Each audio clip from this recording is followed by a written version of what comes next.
Point, 95.9 FM, 1470 AM. It's time for Success in Real Estate with Frankie Griffin, owner and broker in charge of the Palmetto Success Team, certified residential specialist, accredited buyer representative, military relocation professional, real estate appraiser, and author of Success in Real Estate. If you are interested in buying or selling a home, investing in real estate, or having your home appraised, you will enjoy Success in Real Estate. Now, here's Frankie Griffin. All right, good morning, everybody. Welcome to Success in Real Estate. Got a great show lined up today. Been looking forward to this show all week long. But as always, we're here to help you. That's what we want to do. If you have any concerns, any kind of questions, even comments, anything real estate related, we want to help you. And the number to call right here in studio is 799-8255, 799-8255. Don't forget the area code is 803 for my Greenville agents that fuss at me. I forget to tell them the area code. So, love to hear from you. I've been very excited about this show all week long. So I've got a very good friend of mine that happens to be in studio with me. He's a top producing agent, sells a lot of houses. He's with Keller Williams. Mr. Rusty Johnson is in studio. How you doing, Mr. Rusty? Good morning, Frankie. Glad to be here. Oh, it's going to be such a fine day today, and we're starting it off the right way. Yes. Well, I know, Rusty, you've been selling houses for a long time. How long have you been selling? I've been in the real estate business for 22 years, Frankie. 22 years. All of it right here in Columbia. Good, and still doing. And I'm still going strong. Yeah. Well, that's amazing. Congratulations on that. Thank you very much. And there's a little slow secret that most people don't know about, and that is that I actually started when I was 12 years old. Really? Did not know that. Brian started radio when he was about 10. Oh, okay. Well, he's with me then. Yeah, that's the way to get into it. Well, you know, you've been selling a lot of houses, but what, in your opinion, what's the market like now? Is this a good market to want to sell? It's a great market, Frankie. I have to tell you that the market has turned around tremendously in the last 12 to 24 months, like I've never seen in the entire time I've been in the business. You know, it crashed at the end of 08, and thankfully, slowly but surely, the market has started coming back nicely. There's a lot of really nice houses for sale. If you take a look at all the new construction that's coming up out there now, a lot of confidence from the builders in the area to develop new subdivisions and build new houses. And the mortgage rates for mortgage loans is still at an all-time low. So to me, personally, in my backyard, the real estate business couldn't be better. Well, I totally agree. In fact, the data that I've been looking at indicates last year, 2015, was the best real estate year we've had in South Carolina since 2008. That's what I read. I actually read that this morning, that business was up between 2015 and 2014. Business was up 24%. Yeah, and doing even better. And we're doing very well now. So yes. Really looking forward to what 2016 has to offer. But here's what I brought Rusty on the show for. You know, I've done several shows talking about appraising, making sure we understand what your home's true market value is, because that just sort of sets the tone on how this deal's going to work out. You got to get it right from the start. And Rusty is one of those agents that has called me on a number of occasions and referred me on a number of occasions to actually appraise houses that he's getting ready to list. So I wanted Rusty to come on the show and talk to us about that, because, you know, everybody doesn't do that for one reason or another. Correct. And just curious from you, what benefit? Well, first of all, who benefits by having that home appraised on the front before it goes on the market? Well, that's a very good question, Frankie, and I think there's the best way that I can describe it is just about everybody's going to benefit by having the home appraised in advance. When I sit down with a seller prospect to talk with them about selling their home, I start out by talking about the value of the home first, and I tell them that I don't care if it's a $200,000, $300,000, $400,000, $500,000 home. I'd like to sell it for $1 million. I mean, did I mention I work on commission? Yeah, really? We'll both make more money. Really? The problem is that about 95% of the transactions out there are based on a mortgage loan, and the mortgage lender's got to get the home to appraise for the sales price in order for them to get the money. Sure. So if in some rare cases there aren't sufficient comparable sales in a neighborhood or a given area around a house to prove the fair market value of the home. And so in those cases, I've gotten sellers to understand that there's 3 reasons that you should get it appraised in advance. One is you don't want to price it too low. Thank you. I mean, that's going to take money out of your pocket. It's going to take money out of my pocket. It's going to detrimentally impact the sales around you, and your neighbors aren't going to like that. Sure. So let's don't price it too low. But secondly, let's don't price it too high, because once you do sell it, even if the buyer expresses a willingness to pay a certain sales price for the home and he's going to get a loan, it's got to appraise. But the third reason that I have found is, and this goes to show the seller prospects that I work with how honest I am with them, Frankie, they don't have to take my word for it. You know, you could get 4 different agents. They'll give you 4 different opinions of the value of the home. I'm giving you my opinion based on what I think it'll successfully appraise for when we get to the end of this. Why don't you go ahead and get it appraised? It's only going to cost $250 to $300 to get it done. Yep. Let's have a piece of marketing that we can use to substantiate or prove the value of the home. Absolutely. Not only to the buyers, but to the realtors representing buyers. Rusty, you've been saying the same thing I've been sort of preaching a little bit here on the show for a long time. Obviously, we want to make sure it's priced right. That's a no-brainer. But the point you made earlier, and I don't want to gloss over that too much, because you know, if you've got a competent agent, if the sales are out there, that agent should be able to price the house correctly. Correct. Should be able to do a market analysis. That's right. And do a good job with that. That's right. Unfortunately, that's not going to be the case every time. Right. Where the comps aren't there, and without a lot of training, and which most agents don't have that extra training to be able to now determine the value. Correct. When those comps aren't there. That's Correct. what the appraisal's for. Right. Well, see, the key is if you're listing that house for sale and you can't find sufficient comparables, neither is that buyer's agent. That's right. So the buyer's not confident on what the house is worth. We know what you want. We don't know what it's worth. But if you have an appraisal, that takes that concern away. And I think it's going to produce from the buyer a much more confident offer. That's actually another very good point, Frankie, because... And we've only got a couple seconds probably in this. Okay. But well, I just wanted to say that a lot of buyers agents are running a market analysis on a home in advance of allowing their buyer to make the offer on the home. yes. Not just sellers so that they price it right, but buyers too. Absolutely. All right, very good. Well, got a lot more to talk about. Love to hear from you. Number to call, 799-8255. Be right back with some more Success in Real Estate. 1470 AM.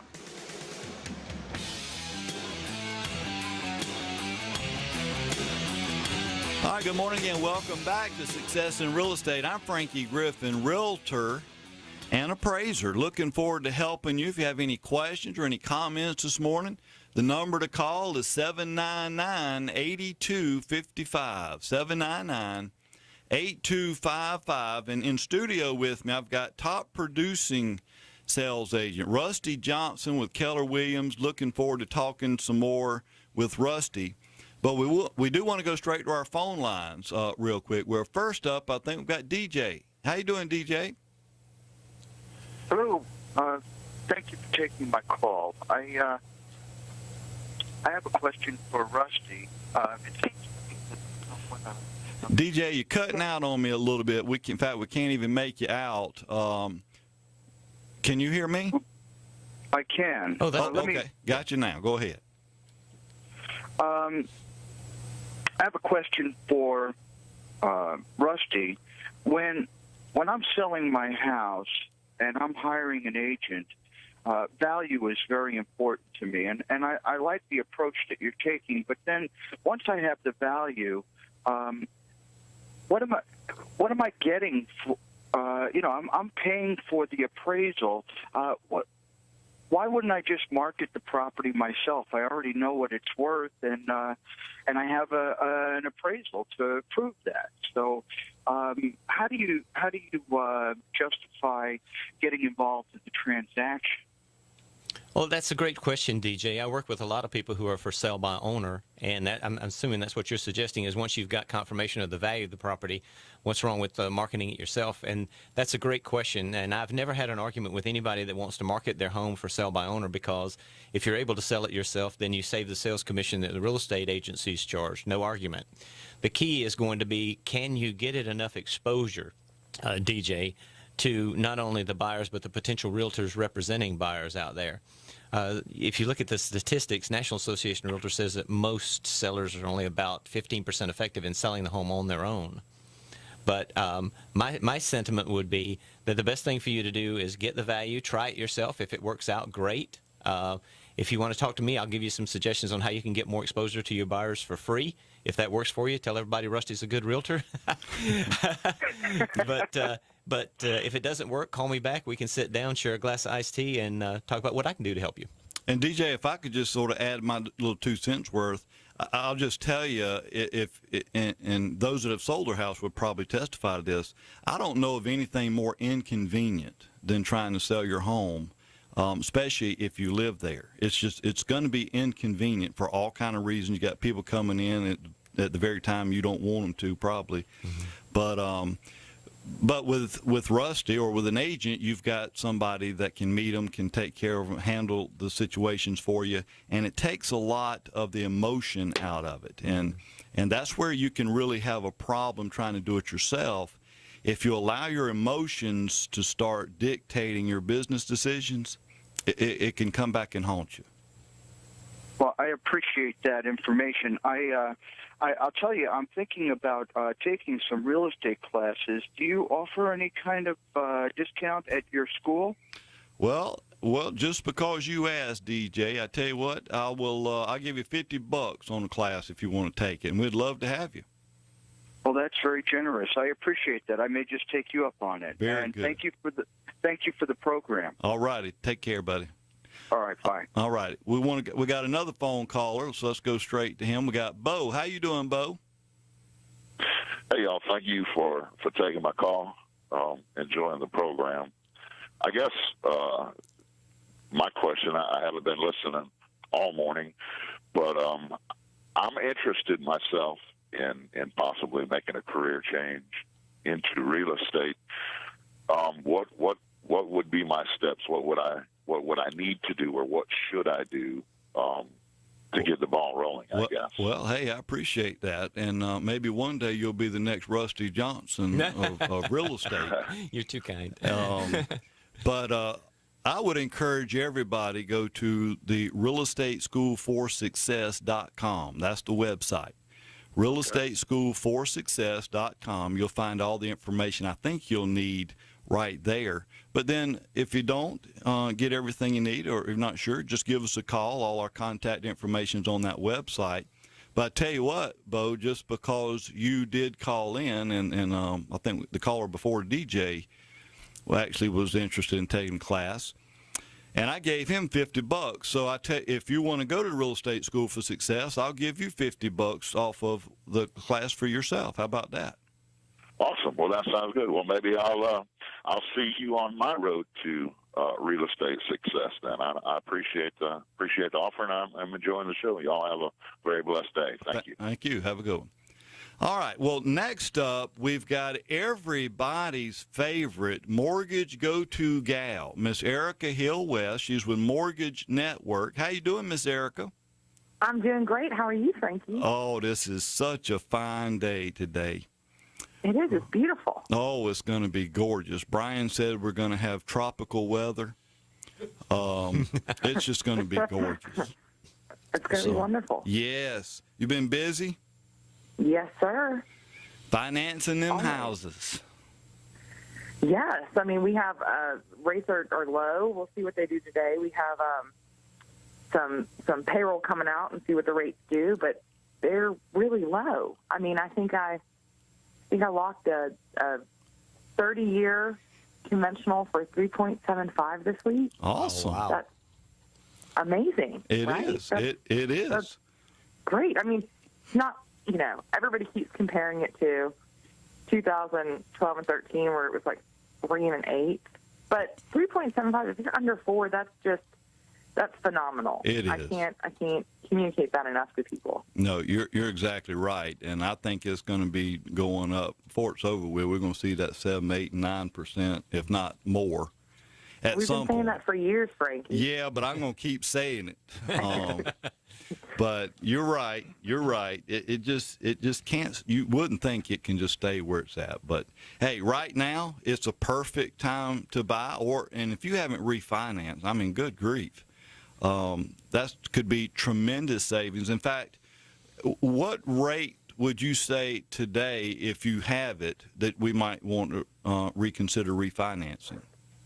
Well, if you're in the 4s, even at 4.25%, especially if you're a conventional loan, we may want to look at a lender-paid MI. I refinanced a client 2 weeks ago. We started. They were at 4.25% with mortgage insurance. We're refinancing them to 3.99 no mortgage insurance, and they're saving about $200 a month. That's incredible. 200 just for that little bit of a drop. Wow. Yeah, because they're getting rid of mortgage insurance. Yeah. Yep. Makes sense. That's why. So, and I think people don't know there are many options when you're looking at mortgage insurance. You don't have to go with the monthly amount. You can pay a single paid upfront premium.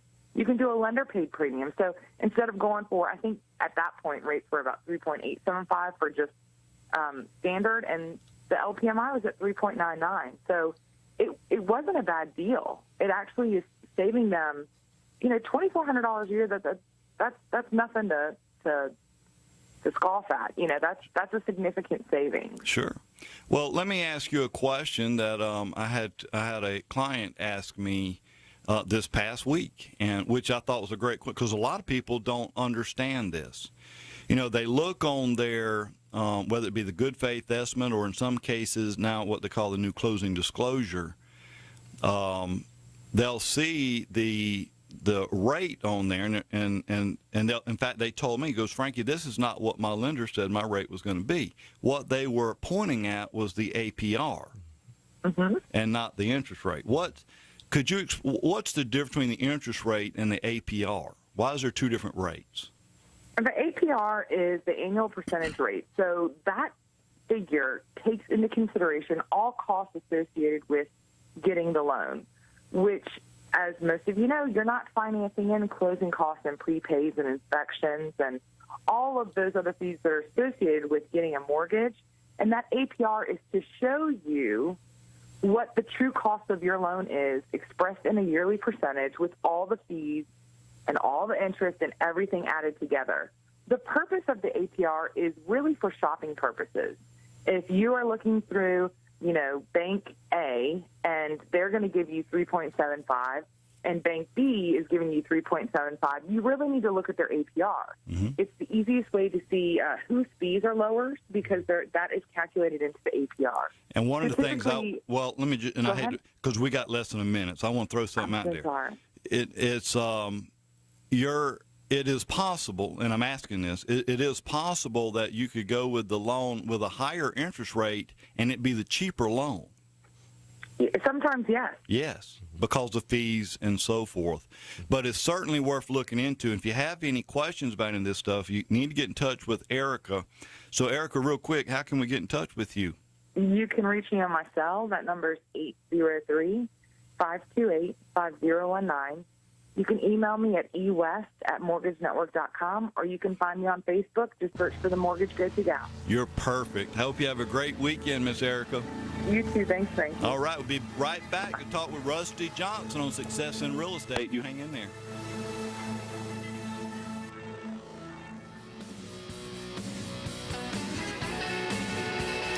All right, good morning again. Welcome back to Success in Real Estate. I'm Frankie Griffin, broker in charge and appraiser, and we're here to help you with any kind of real estate needs, any questions you may have. That's what we want to help you with. Love to hear from you. Give us a call. The number's 803-799-8255. Again, 799-8255. Again, in studio with me, I've got a very good friend of mine and top producing real estate agent here in the Midlands, Rusty Johnson. He's with Keller Williams. Been selling houses now for 22 years. That's a long time. Rusty, and you don't hardly look 25. Well, I told you I started when I was 12. Okay, all right. Well, this is true. Well, here's some other things we want to touch on, and because in the excuse me, in the first segment, we were talking about why you might want to consider getting a property appraised before it goes on the market, and and obviously this is to benefit the seller or the show, the information seller. These are some things that's going to help you a lot. And it's going to give the buyer confidence to make a much stronger offer. Correct. But I've got a couple other things I certainly wanted to touch on, but I see we now have another caller on the line. So let's go straight to the phone lines and talk to James. How you doing, James? Hey, good morning, sir. I had a question concerning the market value and market price. I was sitting around with some friends because I'm very interested in real estate, and someone brought up the acronym DUSK. I had no idea what DUSK was, and I was wondering if you would kind of give me some clarity on what DUSK is actually entails. Well, DUST is you hear it used with appraisers a lot. It's an acronym, represents the essential elements of value: demand, utility, scarcity, and then transferability. That's what those four elements are. And those, demand and scarcity, that kind of works just like supply and demand. And I'm sure Rusty would tell you too. Sometimes you can't go by necessarily what a house in a neighborhood sold for, and I'm talking about even a similar home, sold for, say, 3 or 4 months ago, even though that's a very good indication of value. But you got to also pay attention to the supply and demand, because when that house sold, say, 3 or 4 months ago, he may have had no competition. Mm-hmm. There was nothing else on the market.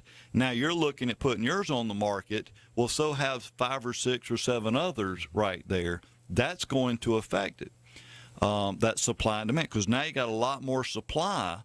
Doesn't mean that your house is not worth the same amount. You're going to have a hard time getting the same amount because you've got more supply, and usually the demand is not there at the same time that much supply is.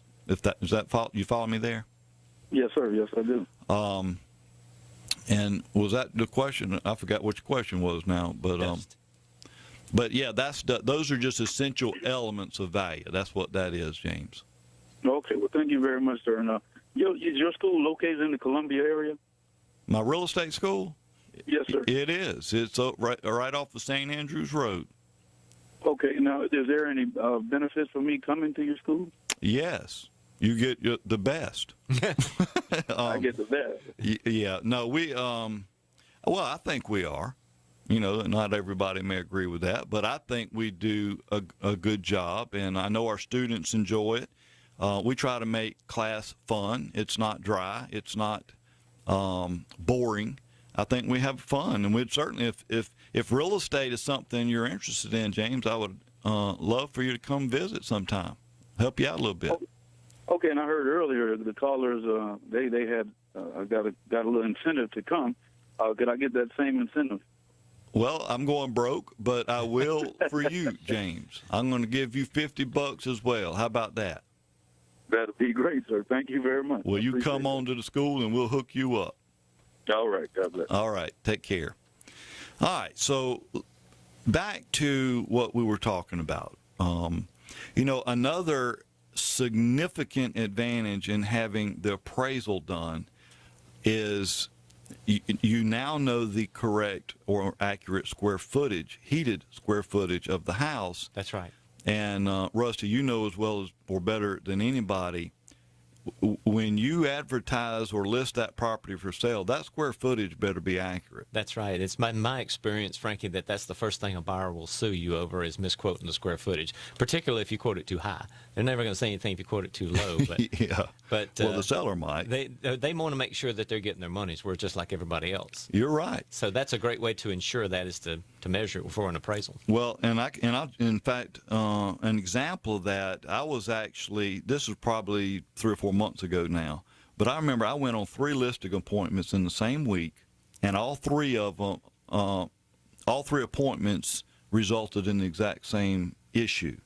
And that is, I measured the house, and in every case, it was significantly less. I mean, around 200 feet or so less. That's a lot. Yeah. One of them, if I recall, was like, he was thinking it was like 2150-something square feet. And I measured it, and it was like 1850 or so. But see, the problem is, and he had bought that house like 5 or 6 years ago. Now he's wanting to sell it. Right. Well, see, he bought or paid for a 2,150 square foot house. Right. Because that's what he was told he was getting. I'm now telling him he can only sell a 1,850 square foot home. Now he's not happy.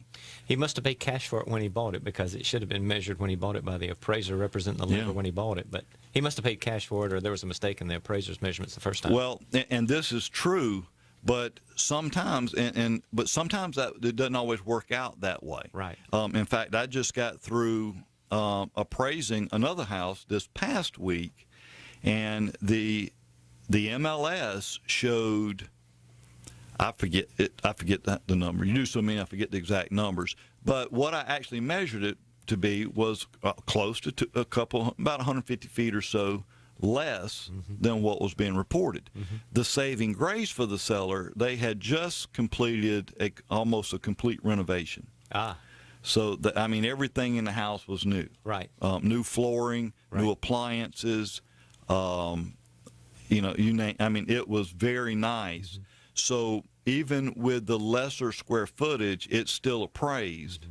But it's just not going to work out that way every time. Correct. And it's just amazing to me the number of agents that just rely on the tax records, and you can't do that. I see that a lot. It's just not right. I mean, in fact, most of the assessors' websites, if you look at it, they'll have a disclaimer on the home page of it. Before you got to click OK that you read it, and it basically says if you're a real estate agent, you are not to use any information on this site for the purposes of marketing the property of which you're trying to use it for. Right. So they're trying to tell you this is not what you're looking for. Right. Stop. Yeah. But anyway, we keep doing it.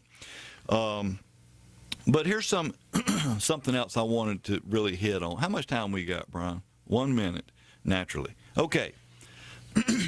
Real quick, if I appraise the house for $200,000, that takes into account obviously a lot of things, but to include closing cost. But say one of the comparables I look at, I find maybe it sold for $200,000, but the seller also paid $5,000 in closing costs for the buyer. Right. Well, then I've got to deduct that. Right. Then as far as I'm concerned, it didn't sell for $200,000; it sold for $195,000. That's absolutely correct. So if I come in and appraise the property you're marketing at $200,000, then you as the agent and or the seller need to understand or take into account, good chance buyer's going to ask you to pay closing costs also.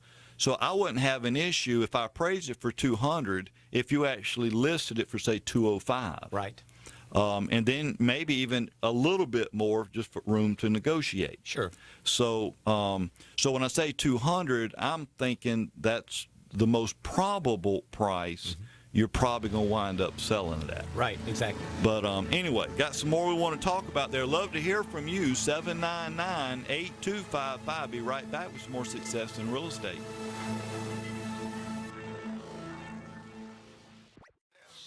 Is The Point, 95.9 FM and 1470 AM.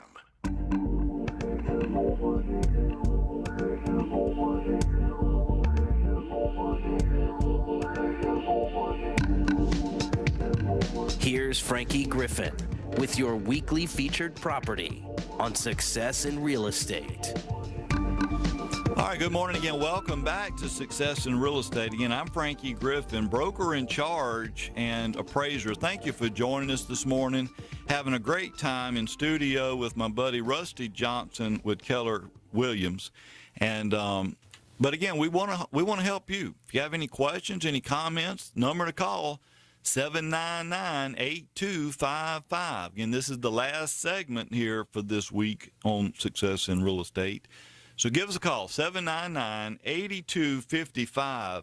And I do have, as a featured property this week, if you happen to be looking in the Lexington area, it's right off of Ringo Road, if you're familiar with that. It's over not too far from the Three Fountains area. But we got a 3-bedroom, 2-bath. It's all brick, sitting on 3/4 of an acre. This is a very large lot. It's a very nice lot. So if you're looking for space, or even considering building a large garage or shed or something, or even if you want a pool in your backyard, you got plenty of room to do all this. It's just under 1,500 square feet, and seller has just installed brand new flooring in this house. So it is very nice. And I will tell you too, I've already had it pre-inspected. So there's already been a home inspection done. And this is rare, but I mean, virtually nothing was found, Rusty. Wow. I mean, that's incredible. I mean, you don't see that often. Yeah, most of the homes in Three Fountains are about 20, 25 years old. Yeah, they're going to find stuff, and but it just speaks of how well maintained this home is. But anyway, we've got it on the market right now for $119,900. So if this sounds like something you may be interested in, we would certainly love to show it to you, help you get into your new home very quickly. All you got to do is give me a call, and we will certainly help you with that. And my cell number is 315-7303. Again, 315-7303. And if you're riding down the road, you couldn't write it down, and I get that. Don't risk an accident. We don't need that. But if you can remember Frankie Griffin, that's all you need to remember. Just go to the website, www.frankiegriffin.com, and certainly you'll find all my contact information right there, email, phone number, and whatnot. And as always, if you ever miss the show, you couldn't listen to it, and you'd like to go back and listen to it, we record our shows. So if you want to hear again what Rusty's got to say, and always valuable information, we'll have that video both on my website, also on my YouTube channel, and we'll have it on Facebook. And I'm going to make Rusty post it all over his pages when he gets done. Gladly. But anyway, yeah, give me a call if we can help you with that. Love to get you in this very nice home. All right, so Rusty, let's go back to what we were talking about before the break, and because just to reiterate a little bit, you know, when I produce the appraisal, it is, you know, and I'm just using this as an example, but say it appraises for 200, then what I'm suggesting to you, Rusty, is this is the most probable price you're probably looking at when the house actually sells. Correct. But there's nothing wrong with pricing it to try to get that number. Correct. You know, you might want to add a little bit for closing, a little bit for negotiating. I get that, but even then, you want to be careful, because I mean, how much negotiating you're going to do? Because somebody might say, "Well, can we do it $215?" I think you're starting to overprice. I agree with that, Frankie. You know, most of the time I tell the seller prospects I work with that there's a range of probably anywhere from 3 to 5% above or below a fair market value for any home, because it's always just an opinion of the value. Sure. You could get 4 different appraisers to go out to a house. They're going to give you 4 different values for the house. And it also depends on how speculative the seller wants to be. If you want to try to get a little bit more money because you're not in a hurry to sell, you don't have to sell, you want to sell, then there's nothing wrong with being a little speculative.